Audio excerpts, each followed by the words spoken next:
of Jesus on the cross are comforting and consoling, healing and redeeming.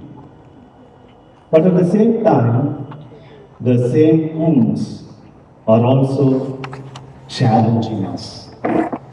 If at all, my dear friends, we want to make this commemoration of the Good Friday a meaningful one, we have to take those challenges seriously. My dear sisters and brothers in Jesus Christ, we listened to the long narration of the Passion, about 20 minutes. We were standing. Towards the end, some of us felt discomfort, legs are paining, we started shaking and so on. And just a thought occurred to me. It is so difficult to stand and listen to the passion of Jesus. Then how much more it must have been agonizing to undergo those passions. My dear friends, today the theme given to us is cross, consoling yet challenging. In Tamil, there is a beautiful hymn which is very meaningful to quote today. எங்களது மீறுதலால் காயப்பட்டி நொறுக்கப்பட்டி தழும்புகளால் சுகமானோ எங்களது மீறுதலால் காயப்பட்டி நொறுக்கப்பட்டி தழும்புகளால் சுகமானோ ஐயா தழும்புகளால் சுகமானோ. The meaning is, because of our transgressions, you were tortured, you were wounded, but by that wound we are healed. My dear friends, today for our meditation reflection, I got 3 parts to share with you. The first part, a few ideas and insights about the cross and crucifixion. And secondly, how the wounds of Jesus become healing and life-giving to us. And third would be how these wounds are challenging us today. First, a few words about the cross and crucifixion. You know, there are different types of crosses. The familiar popular one is that what we see. It's known as Latin cross, where the horizontal beam is at the top, then the vertical beam. There is also St. Peter's cross. It will be just upside down. The horizontal bar will be at the bottom. You know why? Because St. Peter was crucified upside down. When he was martyred, he said, I am not worthy to be martyred, crucified as my master Jesus, so crucify me upside down. And there's also called St. Andrew's cross, the patron saint of the school. The cross will be like the into mark because he was crucified that way. And there is also Celtic cross. There will be a circle around the cross. There is also known as Greek cross, which is just a plus. On the medical shops, you find that sign, plus that is known as Greek cross. There are different types of crosses. You know, in the time of the Old Testament, cross was used only as an instrument to display the dead body of the criminal. For example, we find in the book of Deuteronomy chapter 21, only the Persians used a cross as an instrument of killing the criminals by crucifying the criminals either by tying or by nailing. And Jews adopted this practice. And there were cruel ways of crucifying the criminal. There was no any particular manner or way in which it should be done. It was left to the cruel imagination of the executioners to torture the criminal. And they used to nail the criminals not on the palms, which we find normally on the cross, but the nailing would be on the wrist. The wrist, because the palm, the weight of the body cannot bear, the body can fall down. So they put the nails on the wrist. And they used to keep some wooden plank at the hip to support the body. They used to name the legs also. And generally a plate was kept at the top of the cross to indicate the crime for which the criminal was crucified. And in the case of Jesus, we know Pilate kept Jesus, the King of Nazareth, the King of Jews. And the criminals were given a sort of sour wine to alleviate their pain, because it would be excruciating pain. And the criminals were left to die on the cross for several hours or even days. They would die of thirst and hunger. Usually the crucifixion is followed, it preceded by flogging, as in the case of Jesus. Generally they are weak and they die. And in the case of Jesus, he died within 6 hours, though the tradition says he was hanging on the cross for 3 hours, but the scholars say he must have been there on the cross for 6 hours, because he was already exhausted, no food, no drink, and lot of loss of blood because of flogging and so on. So he must have died. On the day of Sabbath, the dead bodies would not be on the cross, so they break the legs of the criminals, they fracture it, and they kill it, in case the criminal is not dead by them. But in the case of Jesus, was already dead, so they did not fracture the legs. Jesus must have carried only the horizontal part. That was a custom. Though we see in the pictures Jesus carrying the whole cross, both horizontal and the vertical. But generally the criminals carry the horizontal part on the shoulder and take it to the place of crucifixion. Jesus also must have carried it. But that also would have been very painful, because the wood would be not very varnished or very smooth. It would be a rough wood, and having that on the shoulder. Once Jesus revealed to a saint, generally we think of 5 wounds of Jesus, but Jesus said to that saint, you think of the 6th wound, which was more painful perhaps than the other wounds, the wounds on the shoulder. Because when you carry such a big log, the skin on the shoulder will be bruised and the bones will be exposed to the log, and it will be excruciating pain. My dear friends, this cross was a sign of crime, action, or punishment. It was abominable, disgusting, intolerable. As St. Paul says, the cross was stumbling block for the Jews and foolishness for the Greeks. But for us, the Christians who believe in Jesus, who have been saved by His cross, the cross becomes a sign of victory, because death has been overcome by the cross. With the touch of Jesus, cross has become crucifix. Going to the second part, how these wounds can be healing.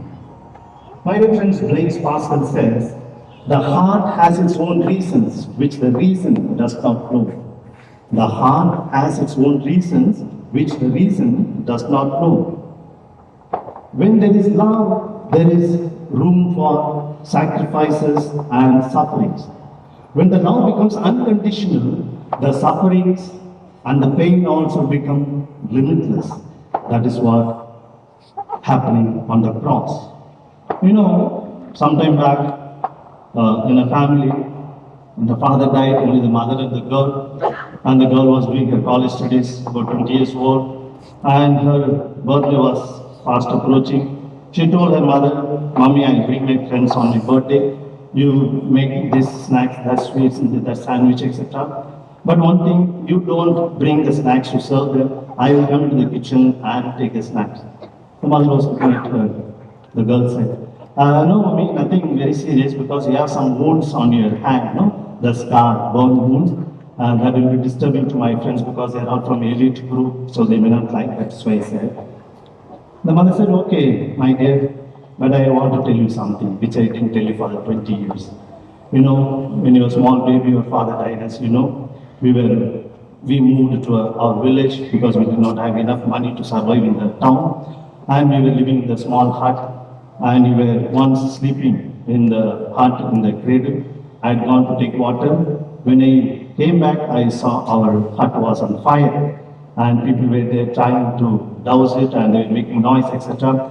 As I approached, then I said, my daughter's child is there inside. and I tried to enter. They stopped me, but I just pushed them away, and I entered. Already the fire was really very strong, and I took you along with the cradle and kept close my chest, and I was running. At that time, the main log, wooden plank with this burning, it fell down. I holding you on my right hand, I pushed away the burning log and brought you safe. And these wounds happened at that time. The girl was moved to tears. She kissed those wounds. Till then, it was repugnant, disgusting wounds and scars for that girl. But now, since she knows, these very wounds gave me life, it has taken a different meaning. If ordinarily a human mother by her wounds can save a child, the Messiah, the Savior, with his wounds can save the whole world. The cross was repugnant, intolerable for them, but for us, it's not so. That is why perhaps I like to see the 4 words INRI on the cross in a different way. INRI, as I mentioned, Jesus Nazarenus Rex Judeo. It's a Latin expression. Jesus of Nazareth, the King of Jews. It was written in Greek and Aramaic and Latin. And this INRI, perhaps for those people, I stands for insulted, N for neglected, R for rejected, I for ignored. Jesus on the cross is like that. Totally insulted, neglected, rejected, ignored. But for us, the believers, the same INRI can take a different meaning. I, immortal, N, necessary, or radiant, I, indispensable. Yes, this Jesus on the cross is immortal, necessary, radiant, and indispensable for us, my dear friends. Cross in itself, suffering in itself, nothing great in that. Nobody wants that. Even God will not want suffering just for the sake of suffering. Cross just for the sake of cross. Jesus without cross is not possible. Jesus without cross is not possible because Jesus is the epitome of love. And wherever there is love, there is suffering, there is pain. So Jesus without cross is not possible, and cross without Jesus is not desirable. Who will want cross? Even Jesus would not want cross just for the sake of cross, but for the purpose behind it. My dear friends, any suffering, any pain becomes meaningful for which it is undergone. But for the purpose, suffering becomes meaningless, it's just a pain. That is why a mother who sits throughout the night along with a suffering child to give medicines on appropriate time, she undertakes that suffering willingly for the sake of the child. If the son or daughter is addicted to some sort of bad habits, both the father and mother take pains in order to correct him, just because the love for the child. And similarly, a student studies for the exam, forgetting food, forgetting sleep. Why? That suffering is worth for the sake of the exam. So it's the purpose of the suffering which makes it meaningful. And when we don't know the cause of the suffering becomes more painful, more intolerable. For example, 2 students write exam, and one student studies very well and prepares very well, he writes very well, he also fails. And another one does not study, does not prepare, does not write well, he also fails. Now for whom the suffering will be more? Obviously for the one who studied well, who wrote well, because he did not know the reason why I failed. The other fellow might say, oh yes, I didn't write, I didn't prepare well, so I failed. So when the reason is known for the suffering, that becomes easier, my dear friends. And Jesus' suffering become meaningful, saving, healing, comforting, because he knew why he was suffering, and the same wounds, my dear friends, today challenge us also. That is the third part of my sharing. Cross, perhaps you are spiritualized too much today. We just see it as only a spiritual sign, a symbol. It is true, but it's not that only. Sometimes we have made even cross an ornament. We see some boys and girls wearing that as ear. It's really very sorry. At least we, Catholic Christians, should not do that. We can wear it with devotion as a dollar chain, it's okay, it's closer to the chest, to the heart. But just to make it a decorative article, it's very bad. And this cross is a dangerous memory, my dear friends. Because it reminds us for what Jesus was crucified. Jesus, as a 30-year-old young man, 33-year-old young man, he was not crucified, condemned, not for his any crime of his youthfulness, not because he did something unacceptable in the society, etc. The crucifixion was a result of his choice. He chose to live a different life, and that resulted in the crucifixion. So today, you and I, when you look at the cross, you must think of the choice for which Jesus died on the cross.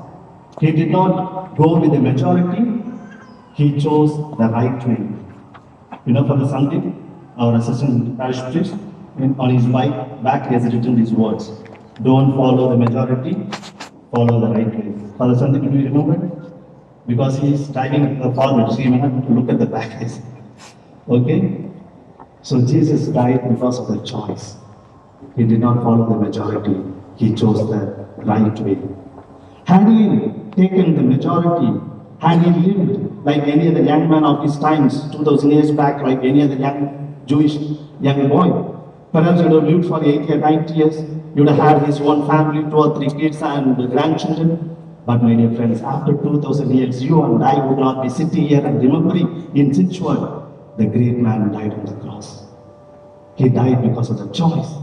Had he lived like any other Jewish young man, the world would have forgotten him long back. Usually, we avoid the challenges coming from the cross. When do you think there's a large crowd or congregation, people come to the church? On which feast? One is on Christmas, big crowd, and another bigger crowd, bigger congregation when? Easter, Good Friday. So the biggest, the number of people attending the services on Christmas and on Good Friday. What do you think would be the reason for that? Both are government holidays. That is one reason. In my opinion, I think that Jesus had these 2 occasions. During the Christmas time, Jesus, a small baby, lying in the manger, sleeping so cutely. We go on sing lullaby, choo choo choo choo. Jesus, okay, take care. Jesus cannot talk, cannot ask us question. We make sure that he sleeps, and the choir also will add to that. Jesus sleeps well by the beautiful hymns that time. And when do we come again to the church? On the Good Friday. Now also Jesus cannot talk. He has finished all the talking. He is motionless. He is speechless. And we conveniently, I think, avoid between these 2 occasions the grown-up, adult, strong, mature Jesus, because he will ask us questions. He will challenge us. Therefore, we go to the church to see before he begins speaking, and then we go to the church when he has finished speaking. Finally, my dear friends, a few challenges that come from the crucified Lord, the wounds of Jesus. When I tend to be furious, the wounds of Jesus ask me to forgive. When I'm afraid and try to withdraw, the wounds of Jesus tell me, take courage and go forward. When I have my doubts, the wounds of Jesus gently touch me saying, have confidence. When I feel restless, they tell me, be calm. When I prefer to go on my own ways, they command me, come and follow me. When I set my own plans, they shock me by saying, forget about them. When I fight for the material goods, the wounds of Jesus say, leave them behind. When I want security in my life, they say, I promise you absolutely nothing. When I like to live my own life, they tell me, give up your life. When I like to command others, they tell me, obey. When I like to boss over others, the wounds of Jesus invite me to serve. When I try to understand with my brains, they tell me, believe with your heart. When I like clarity in everything, they speak to me in parables. When I like poetry, they speak to me of realities in plain words. When I like to preserve my tranquility, they like that I am disturbed. When I go in for violent reactions, they say, peace be with you. When I draw my sword, they order me, put that away. When I think of revenge, they challenge me saying, offer your other cheek. When you choose hatred, they say, love your enemies. When you go in for compromises, the wounds of Jesus say, I have come to cast fire on earth. When I like to remain hidden, they demand that I let my light shine. When I eagerly look for the best place, they direct me to sit in the last bench. When I try hard to be greatest, they say, learn how to be as little as a child. When I like my spirituality to be noticed by others, they gently whisper into my ears, pray in your room behind the locked doors. When I like to react arrogantly based on the caste discriminations or any other discrimination, they tell me caste is something abominable to me. When I like to act upon the discrimination of gender, they tell me both woman and man have been created in the image and likeness of God. Yes, dear sisters and brothers, if at all we take the crucified Jesus seriously, our lives cannot be the same as before. The crucifix has to touch our lives. When it touches, we will be confused, we will be provoked, and certainly we will be disturbed. And that disturbance, I think, would be a good beginning of becoming a people with a difference.